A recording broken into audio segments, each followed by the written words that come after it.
Assalamualaikum warahmatullahi wabarakatuh. Hello everyone! How it's going? In this video, I will explain and give examples of how to read business issues in graphs and a chart with topic Business Issues in Revenue, Profits, and Business Expansions. This video was made to fulfill the mid-semester exam assessment for the English for Business Communication course with lecturer Dr. Hiqma Nur Agustina, SS M.Si MHU. But first of all, let me introduce myself. My name is Chika Asa Wiguna. Moreover, in this video, I will explain how to read a graph about Starbucks revenue, Stradivarius profits, and a pie chart about countries where Miniso makes its money. Alright, next is about reasons why I choose these graphs and chart. I choose this graph and this chart because we know that Starbucks, Stradivarius, and Miniso are well-known brands that have become part of our lifestyle, especially for millennials.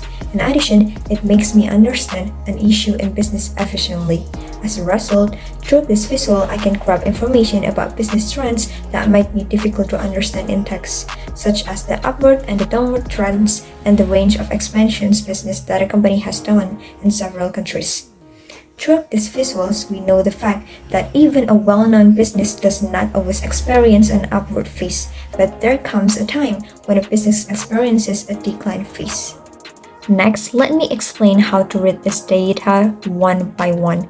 The first one is a graph of Starbucks revenue per stores between 2018 until 2022. We can read this graph like this. Starbucks is a well-known coffee store with fantastic enough revenues. Based on this graph that shows for week MBA data about Starbucks revenue for each store between 2018 until 2022, the revenue increased slightly from 2018 until 2019.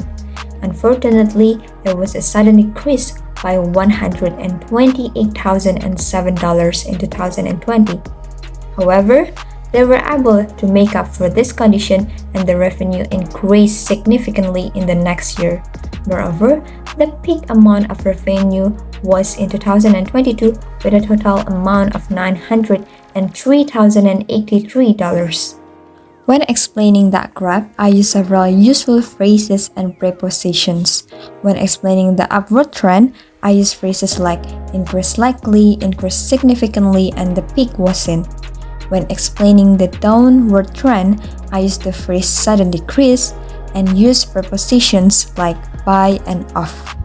The second graph is Stradivarius profit before tax between 2018 until 2021. We can read this graph like this.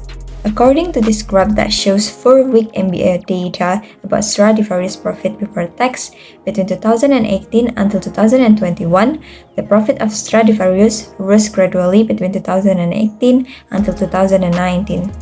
However, there was a dramatic downward in 2020. Fortunately, they were able to survive and the profit rose significantly to $332 million in 2021. When explaining the upward trend, I use phrases like rose gradually and rose significantly. When explaining the downward trend, I use the phrase dramatic downward. And I use to as preposition. The last is a pie chart about where Miniso made its money in 2020. We can read this pie chart like this. This pie chart shows data from Startup Talkie about where Miniso made its money in 2020. Overall, it can seem that China was the central country where Miniso made its money with a percentage of 67.3%. In contrast to Europe, right there Miniso only made money with the smallest amount, 1.9%. Furthermore, Miniso made the amount of money with a percentage of 15.9% in the rest of Asia and with a percentage of 13.6% in the America. We use percentages to explain the comparison among sections in the pie chart. We also use phrases that show comparison, for example, in contrast to. Alright, that's all from me. I apologize if there are any mistakes. Thank you for watching. Wassalamualaikum warahmatullahi wabarakatuh.